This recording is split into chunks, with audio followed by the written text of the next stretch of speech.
Selam arkadaşlar, kanalımıza hoş geldiniz. Bu videoda Hande Erçel'in hayatındaki zor ama önemli bir dönemden bahsedeceğim. Hande Erçel hayatı boyunca ailesine bağlı biri olarak biliniyor.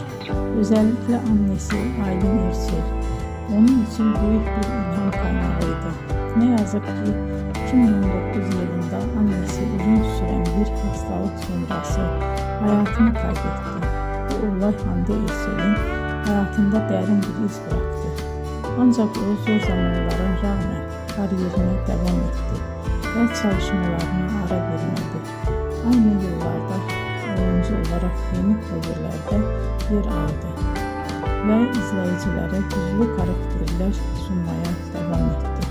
Belki de bu nedenle birçok hayranı onu sadece başarılı bir oyuncu olarak değil, aynı zamanda güçlü bir insan olarak da görüyor. Beni izlediğiniz için teşekkür ederim. Bir sonraki videoda tekrar görüşmek üzere. Hoşça kalın.